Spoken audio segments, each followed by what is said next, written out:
साथियों, सबसे पहले तो आप सभी पत्रकार बंधुओं का आज की इस प्रेस वार्ता में स्वागत है। क्योंकि आज जिस तरह देश का लोकतंत्र, देश का संविधान, देश के लोग खतरे में, उसमें जो एक उम्मीद बची है वो मीडिया से बची है। और मीडिया भी लगभग मेन स्ट्रीम मीडिया पूरी तरह भारतीय जनता पार्टी के कब्जे में है, पूरी तरह गुलामी के तहत काम कर रहा है। लेकिन जो यूट्यूबर्स आप लोग हैं, आपके माध्यम से पूरे देश में लोकतंत्र को बचाने की लड़ाई जो चल रही है, आपके माध्यम से लोगों तक सूचना जा रही है। इसके लिए मैं आप सबका आभार व्यक्त करता हूँ, स्वागत करता हूँ। साथियों, सबसे पहले तो मैं माननीय सर्वोच्च न्यायालय का इस बात के लिए धन्यवाद करूँगा कि उन्होंने पहले तो इलेक्टोरल बॉन्ड, जो चुनावी चंदा, जो एक बहुत बड़ा घोटाला था, उसके ऊपर जो उन्होंने जजमेंट दी, इलेक्टोरल बॉन्ड को एक तरीके से अवैध घोषित किया। और उसके बाद स्टेट बैंक ऑफ इंडिया को जो डायरेक्शन दी कि इलेक्शन कमीशन ऑफ इंडिया 6 फरवरी तक सारी चुनावी चंदे की, सारी इलेक्टोरल बॉन्ड की पूरी सूचना इलेक्शन कमीशन को दे और इलेक्शन कमीशन 15 तारीख तक उसको पब्लिक डोमेन में डाले। लेकिन एक घिनौनी हरकत भारतीय जनता पार्टी के इशारे पर, या ये कहूँ मोदी जी के इशारे पर, भारत के स्टेट बैंक ऑफ इंडिया ने की कि उन्होंने माननीय सर्वोच्च न्यायालय से 30 जून तक का टाइम मांगने की बात की कि पूरा डाटा कलेक्ट करके देने में टाइम चाहिए 30 जून। जबकि सब जानते हैं कि उसका पूरा डाटा बॉम्बे के स्टेट बैंक ऑफ इंडिया के पास है और सारी ब्रांचेज कंप्यूटरीकृत हैं। एक बटन दबाते ही सारा डाटा आ जाता है। लेकिन इसमें बेहद सख्त रवैया अपनाते हुए माननीय सर्वोच्च न्यायालय ने न्याय के प्रति जो एक लोगों का भरोसा, उसको भी कायम रखने का काम किया और स्टेट बैंक को फटकार लगाते हुए सीधा कह दिया कि एक दिन के अंदर, 24 घंटे के अंदर तुम्हें डाटा देना है। और देखो मजे की बात कि 24 घंटे के अंदर सुप्रीम कोर्ट ने वो पूरा का पूरा data election commission of India को दे दिया। अब सवाल ये कि वो 30 जून तक का टाइम किस लिए मांग रहे थे? एसबीआई ने सारा डाटा चुनाव आयोग को दे दिया। तो सवाल यह है कि वो 30 जून तक का टाइम किस लिए मांग रहे थे, किसके इशारे पे मांग रहे थे? ऐसा कौन सा घोटाला जो खुल जाने वाला था? ऐसे कौन से बड़े कॉरपोरेट हैं, कौन से ऐसे पूंजीवादी घराने हैं जिन लोगों ने ये सारा घोटाला किया और चंदे के बदले में धंधा हासिल किया? और उन्होंने हो सकता है लाखों करोड़ का भारत सरकार से या उनकी जो स्टेट गवर्नमेंट से उनसे कॉन्ट्रैक्ट हासिल किए हों। तो ये आज सार्वजनिक हो जाएगा, 15 तारीख को वो पब्लिक डोमेन में भी आ जाएगा। इसके लिए मैं सर्वोच्च न्यायालय का आभार व्यक्त करता हूँ। साथ ही साथ पिछले कई महीनों से ईवीएम हटाओ संयुक्त मोर्चा के माध्यम से ईवीएम को हटाने की एक मुहिम चली और मैं आप सबको बधाई दूंगा कि आप सबका सहयोग मिला। आज पूरे देश के अंदर कोई एक आदमी ऐसा नहीं मिलता जो ये कह दे कि हमें ईवीएम पे भरोसा है। देश के तमाम लोग जान चुके, गांव तक ये बात जा चुकी है, ईवीएम के द्वारा लोगों की वोट की चोरी होती है। वो क्यों होती है, कैसे होती है, ये तो कई बार आपके चैनल के माध्यम से हम बता चुके हैं। लेकिन मैं ये बताना चाहता हूँ, चूंकि ये पूरे देश के अंदर ये सूचना जा चुकी है कि ईवीएम से वोट की चोरी होती है, बैलेट पेपर केवल सेफ है और जो विकसित राष्ट्र है वो कोई भी ईवीएम से चुनाव नहीं कराते। फिर ये election commission of India EVM से चुनाव कराने की जिद पे क्यों अड़ा है? मुझे लगता है कि यह संदेह कुछ न कुछ और ज्यादा गहराता जा रहा है कि जिस तरह आपने देखा रावलपिंडी के इलेक्शन कमिश्नर ने पब्लिक के सामने आकर कहा कि मैंने देश के साथ गद्दारी की, लोगों के साथ गद्दारी की और 15 विधायकों को जो 70 हजार वोट से जीते थे उनको हमने धोखे से हरा दिया और मैं अपना कसूर मानता हूं। मैं चाहता हूं कि मुझे रावलपिंडी के चौक पे फांसी दी जाए, लेकिन साथ ही साथ चीफ जस्टिस पाकिस्तान और चीफ इलेक्शन कमिश्नर पाकिस्तान जिनके दबाव में हमने ये किया, उनको भी फांसी दी जाए। तो कहीं ना कहीं मुझे लगता है कि वो जो वीडियो जो वायरल हुई है और सबके सामने ये बात गई है, तो हमारे भी इलेक्शन कमीशन के अंदर बैठे लोगों का हो सकता है चित्त थोड़ा डामाडोल हुआ हो, कहीं ना कहीं उनके अंदर भी जमीर जागा हो। और आपको सबको पता है कि एक इलेक्शन चीफ इलेक्शन कमिश्नर है और 2 इलेक्शन कमिश्नर है। 2 इलेक्शन कमिश्नर में से एक अभी रिटायर हो गए और दूसरे इलेक्शन कमिश्नर अरुण गोयल जी ने अभी 3 दिन पहले रिजाइन कर दिया। वो जो रिजाइन हुआ है वो इस संदेह को और ज्यादा गहराता है कि ये जो भारतीय जनता पार्टी के नेता जिन्होंने पिछली बार कहा था 300 पार, तो 300 पार आ गई, और इस बार कहा उन्होंने एनडीए के लिए कि 400 पार। तो कहीं ऐसा तो नहीं है कि इलेक्शन कमीशन के ऊपर ये दबाव डाला गया हो कि 400 पार लाने वाला काम ईवीएम से वोट की चोरी करके करवाना है? कहीं ऐसा तो नहीं है। मतलब लोगों में ये संदेह पैदा हो रहा है और वो संदेह बढ़ता जा रहा है, और संदेह इसलिए भी ज्यादा बढ़ जाता है क्योंकि सर्वोच्च न्यायालय ने एक व्यवस्था दी थी ताकि निष्पक्ष, स्वतंत्र, पारदर्शी चुनाव हो, जो भारत का संविधान चुनाव आयोग को जो जिम्मेदारी देता है, और उसको चुनने की जो कमेटी है 3 सदस्य की, उसमें देश के प्रधानमंत्री, विपक्ष के नेता के साथ तीसरे इंडिपेंडेंट व्यक्ति होने चाहिए, भारत के सर्वोच्च न्यायालय के सर्वोच्च न्यायाधीश। लेकिन केंद्र की सरकार ने संसद के द्वारा बिल लाकर उस व्यवस्था को पलट दिया और उसके बाद कर दिया कि एक देश के प्रधानमंत्री, एक कोई केंद्रीय मंत्री और तीसरे विपक्ष के नेता। इसका मतलब चुनाव आयोग का गठन जो लोग करेंगे उसमें 2 लोग तो केंद्र सरकार के हो गए।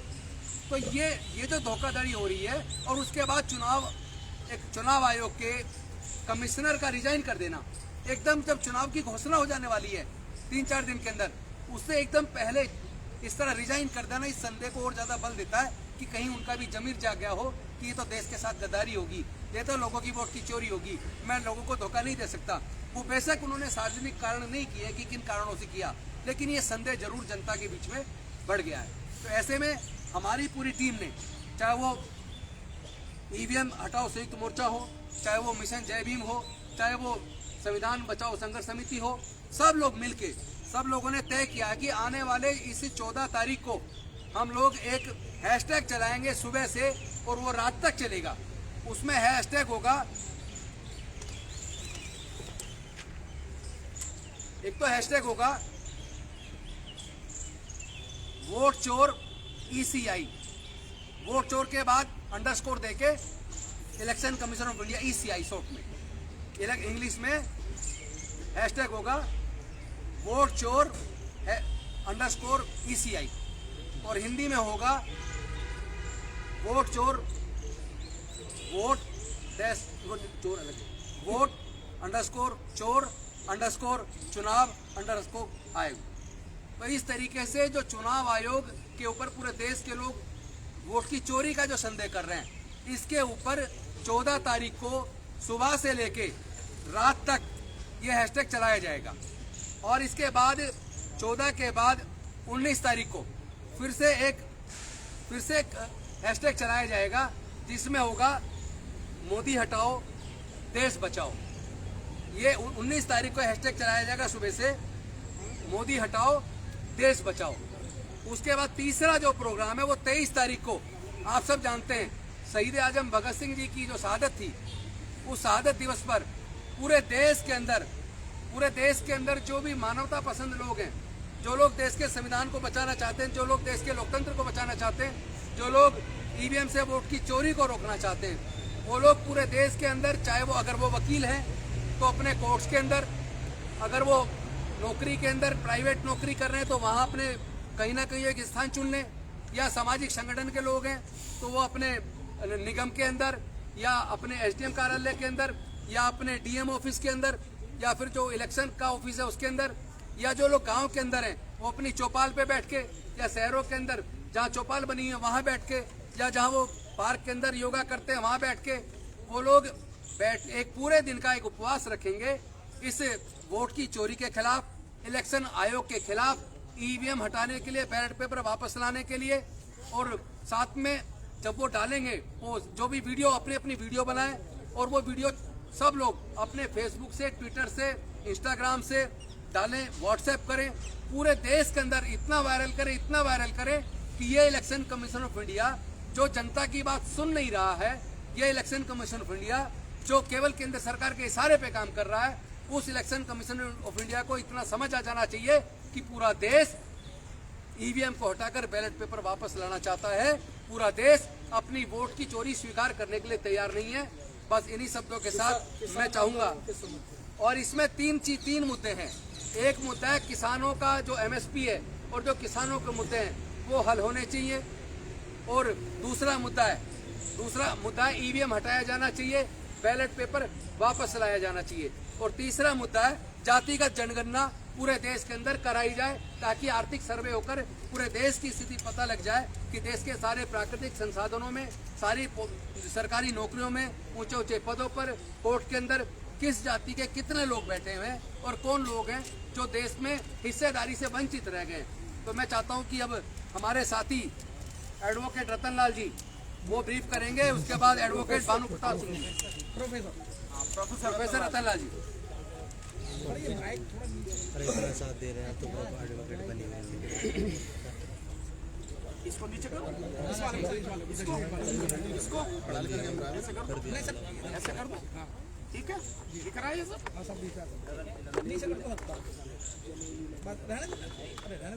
ठीक है।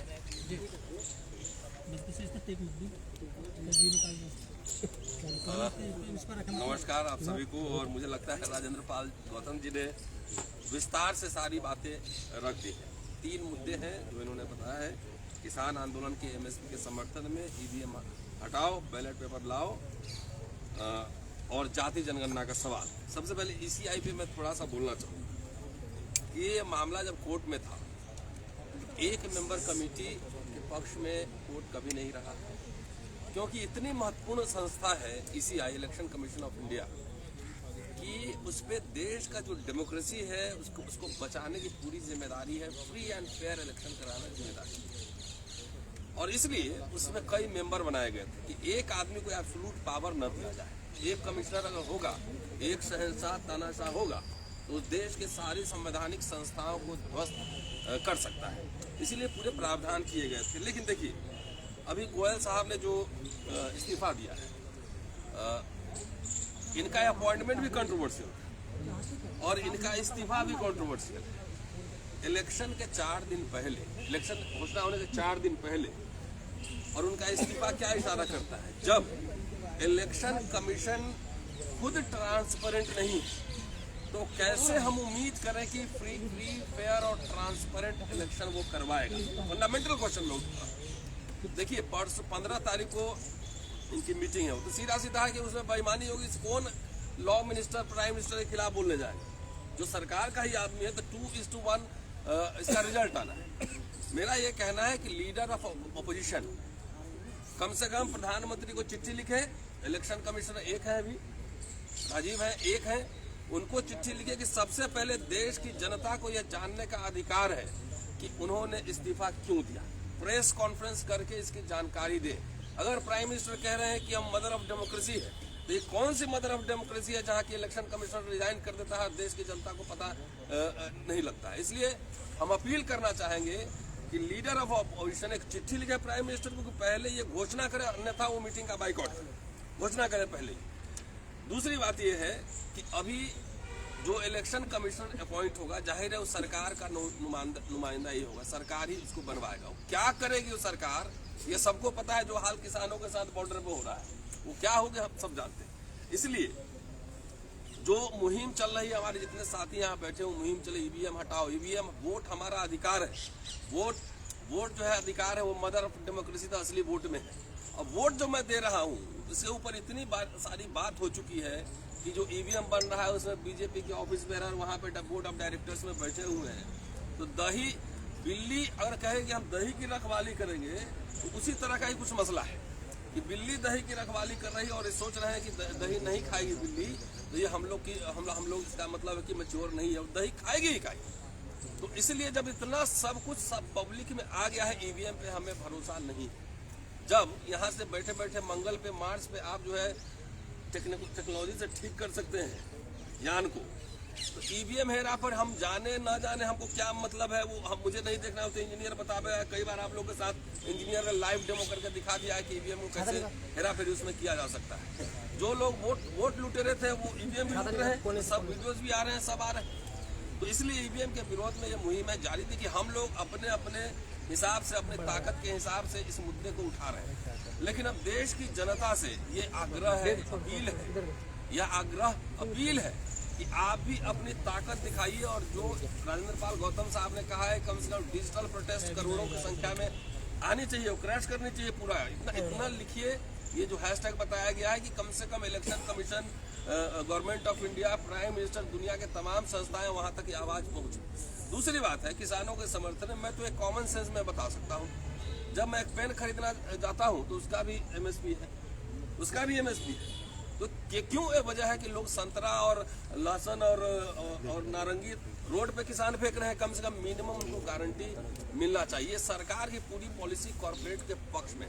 तीसरी बात, अभी एक चल रहा है राहुल गांधी गिनती करो, ये बहुत ही इंपॉर्टेंट आंदोलन है। गिनती करो आंदोलन का हम समर्थन करते हैं, और इसलिए कि जब देश में हर चीज की गणना हो सकती है, जब हम कितना डाइट ले रहे हैं, प्रोटीन कितना ले रहे हैं, कार्बोहाइड्रेट कितना ले रहे हैं, ये भी जब गवर्नमेंट के पास आंकड़े हैं, तो जाति भारत एक जाति प्रधान देश है। इसलिए जातियों की गणना जरूरी है, और इससे कोई जातिवाद नहीं पड़ेगा। ये हमारे पास आंकड़े होंगे तो हम अफर्मेटिव एक्शन का उससे प्लान कर सकते हैं। इसलिए जाति जनगणना हो और ये चुनावी मुद्दा बने। शुक्रिया, थैंक यू। अब मैं चाहूंगा भानु प्रताप करेंगे और 2 मिनट अरे उधर से बारी चलते जाए ना, रेडी रही माइक निकाल दिए, ठीक है। बारिश तो आ गई, चलिए वहाँ कर लेंगे, सिर्फ यहाँ पे तेज आएगी बारिश, तेज आ जाएगी बारिश। चलिए साथियों, चिंता मत करिए, पूरा करवा के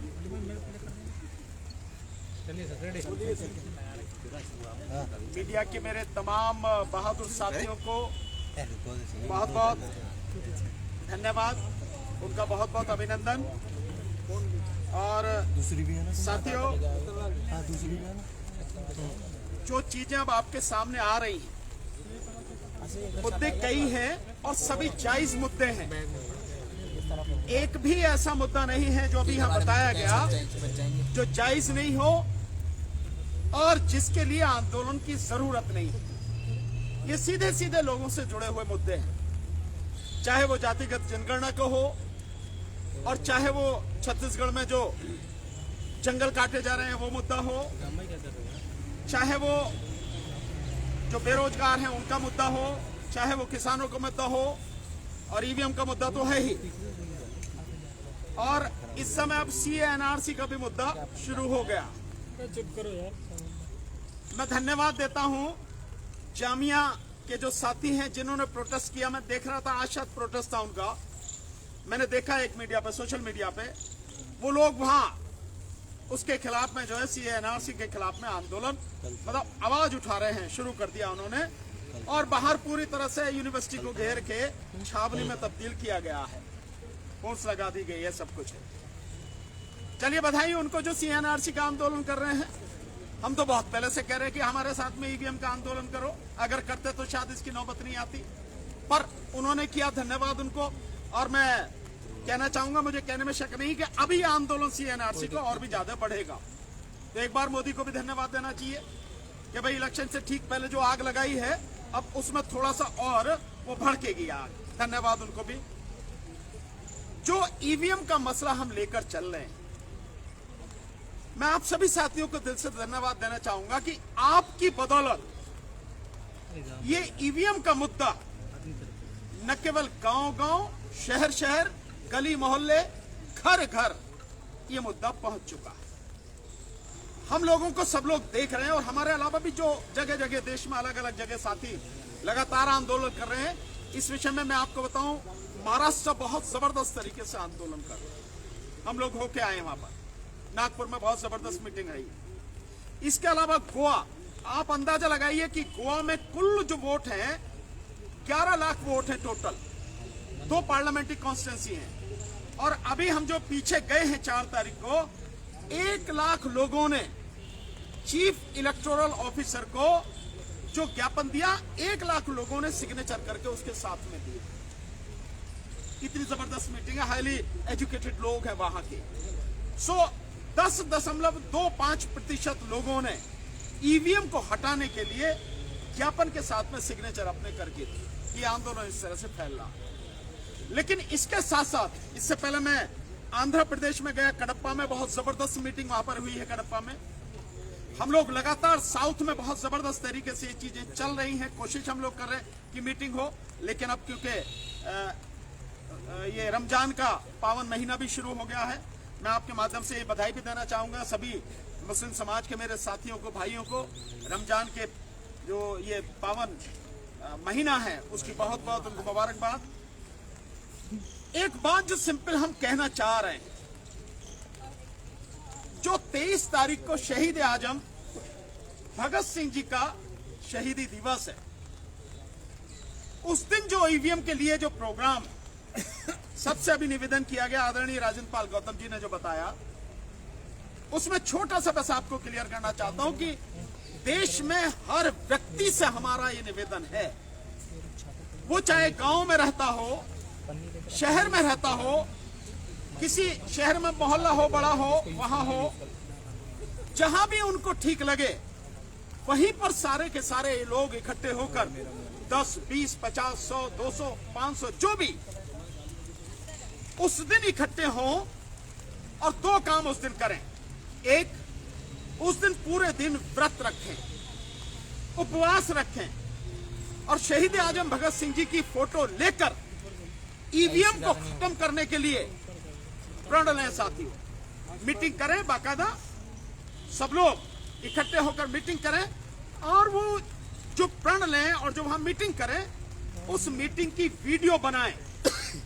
जो भी अच्छे बोलने वाले साथी हो बोले, 2, 3, 4 जो उनकी सबकी वीडियो बनाएं, छोटी छोटी वीडियो बनाएं और इन वीडियोस को सोशल मीडिया पर डालें। जिस तरह से हम लोग ये प्रेस कॉन्फ्रेंस करके डालते हैं, जो भी कहीं मीटिंग होती है, आंदोलन होता है, हम उसकी वीडियो बना के डालते हैं, ऐसे ही आप भी डालें। इसका नतीजा क्या होगा? इसका नतीजा यह होगा कि हमारे साथ साथ पूरी दुनिया को, देश के लोगों को, सरकार में बैठे हुए गूंगे बहरे लोगों को, देश की अदालत को, सामाजिक संगठनों के जो जुड़े हुए लोग हैं, जो आपके सिविल सोसाइटी के जो लोग हैं, उन सबको पता लगेगा कि आंदोलन कितना नीचे तक पहुंच चुका है। और अगर ईवीएम को नहीं हटाया, जबरदस्ती ईवीएम से चुनाव कराने की कोशिश की सरकार ने और इलेक्शन कमीशन ने, तो इसके परिणाम कुछ और ही होंगे। ये मैसेज वहां तक पहुंचना चाहिए, तो इसलिए वीडियो बनाए।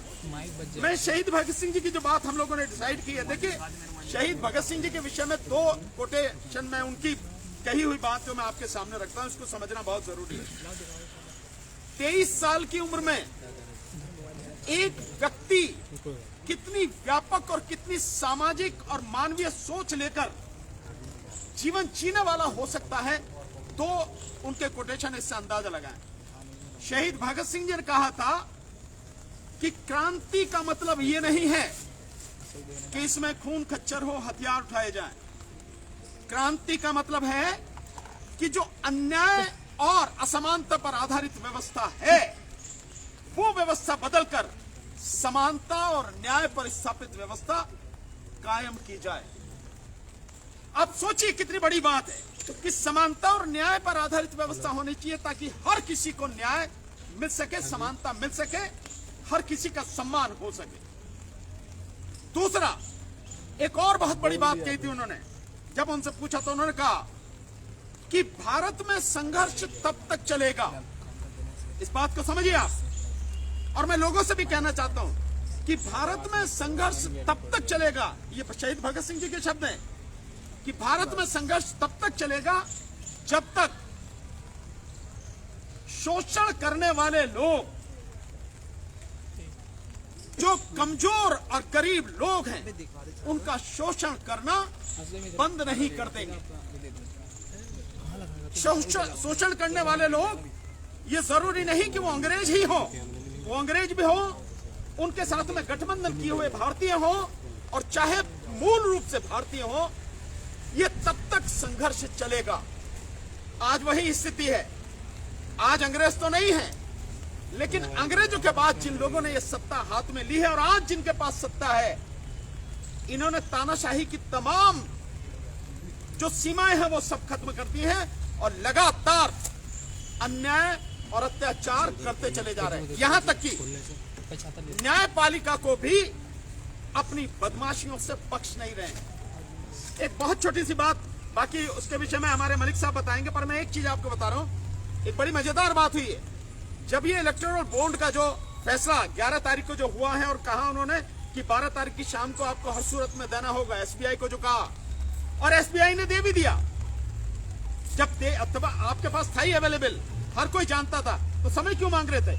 इसी से पता लगती है कि किस तरह से सरकार इन तमाम संस्थाओं को अपने कंट्रोल में करके कोई भी ऐसी चीज जिससे सरकार नंगी हो जाए, वो लोगों के बीच में ना आए उसके लिए काम कर रही है लगातार। फिर भी तो सुप्रीम कोर्ट के इस आदेश के बाद एक बड़ी मजेदार बात हुई। हमारे यहाँ जो सुप्रीम कोर्ट के जो प्रेसिडेंट हैं, उन्होंने एक लेटर लिखा है।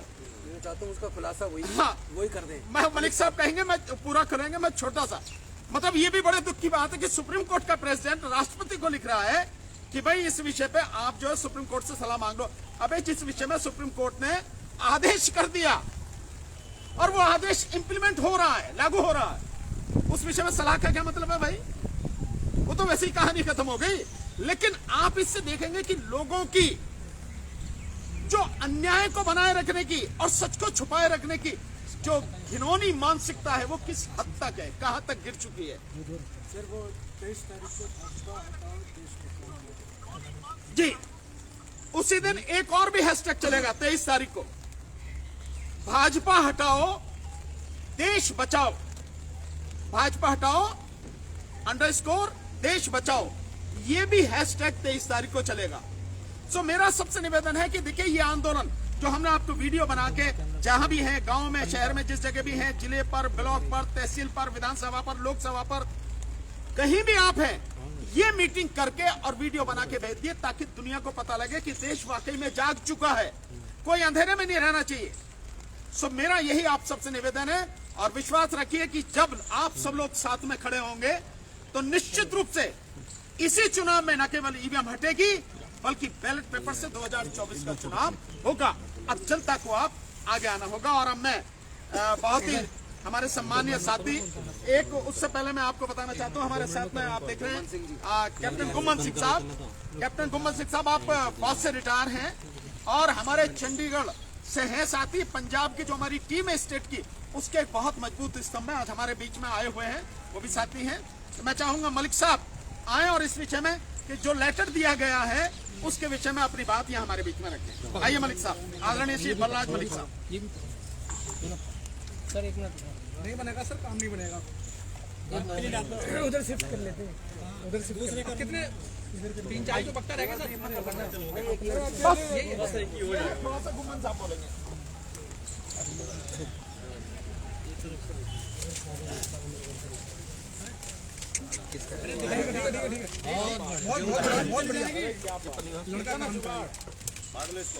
बड़ा हो जाएगा।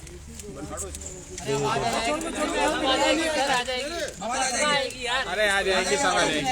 ऊपर रख दो, ऊपर रख दो, आवाज दबाने की कोशिश है।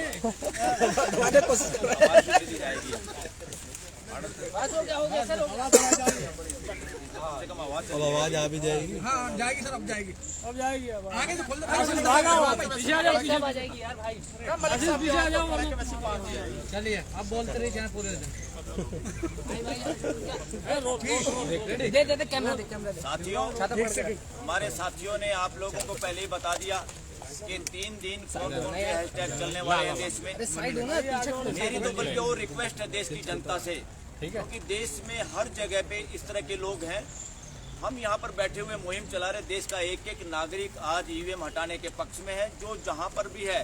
और जो इवन ज्यादा टेक्नोक्रेट है बच्चे आजकल के, उनको और भी नए हैशटैग कुछ अपनी मर्जी से देश के लोग चलाना चाहते हैं, जरूर चलाने चाहिए। और ये असली देशभक्ति होगी, देश को जरूरत है, क्योंकि देश की सुप्रीम अथॉरिटी ऑफ इंडिया देश के लोग हैं। सुप्रीम कोर्ट ऑफ इंडिया से भी, प्राइम मिनिस्टर ऑफ इंडिया से भी, राष्ट्रपति ऑफ इंडिया से भी बढ़ के अगर कोई अथॉरिटी है इस देश की, that is supreme authority of India, the people of the country. और साथियों, हमारा संविधान we the people of India की बात करता है, मैं की बात नहीं करता, बकरी की बात नहीं करता। चाहे प्राइम मिनिस्टर हो देश का, चाहे कोई भी आदमी हो, वी से बात होनी चाहिए हम, क्योंकि प्राइम मिनिस्टर ऑफिस अकेला नहीं होता, उसकी एक कैबिनेट होती है। देश का संविधान इस बात की के लिए कहता है कि अकेले के हाथ में कोई हथियार नहीं देना इस देश में, सब कुछ है मिलजुल के है, सामूहिक है। और वी द पीपल की तरह से हम कैबिनेट के पूरे साथी जो मैं करते हैं, ये सारे खतरनाक लोग हैं देश के लिए, चाहे वो देश का प्राइम मिनिस्टर क्यों ना हो। ये व्यक्तिवाद को बढ़ावा देता है और हमारा संविधान व्यक्तिवाद को दफन कर चुका है। हमारा देश का संविधान व्यक्तिवाद के लिए कोई जगह नहीं। जहाँ जहाँ व्यक्तिवाद दिखाई देता देश में, देश के नागरिकों से ये भी अनुरोध है, उस व्यक्तिवाद को हटाने के लिए, मिटाने के लिए कुछ भी करो, हैशटैग चलाओ। और कहीं इस तरह के व्यक्तिवाद दिखाई दे दीवारों पे, वहाँ भी कालिक पोत दो। ये जरूरी है वो संविधान के अनुरूप है। संविधान व्यक्तिवाद को बढ़ावा देना नहीं चाहता, बल्कि व्यक्तिवाद को जन्म भी नहीं होने देना चाहता हमारे देश का संविधान। और ये लोग जो भूल भटक के शासन मानसिकता से ग्रस्त लोग हैं, तो ये सारा का सारा देश के लिए बहुत खतरनाक सिचुएशन है। तो साथियों, इसमें एक और चीज़ मिस हो गई, जो अग्निवीर साथी हैं उनके भी समर्थन में आज ये प्रेस कॉन्फ्रेंस है, और जो देश के लिए गड़बड़ वो करने की, और एक जो नए इलेक्शन कमीशन अपॉइंटमेंट करने का जो जुगाड़ चल रहा है, उसके लिए केस अब 15 तारीख को सुनवाई पे होगा। जो कोर्ट उसको सुनवाई पे मना कर रही थी, तो चीफ जस्टिस के सामने वकीलों ने जाके मेंशन किया कि शुरुआत हो जाए केस की, तो 15 तारीख को उस केस की भी सुनवाई होने वाली है देश में। और साथियों, जो कानून बना है जिसमें देश के चीफ जस्टिस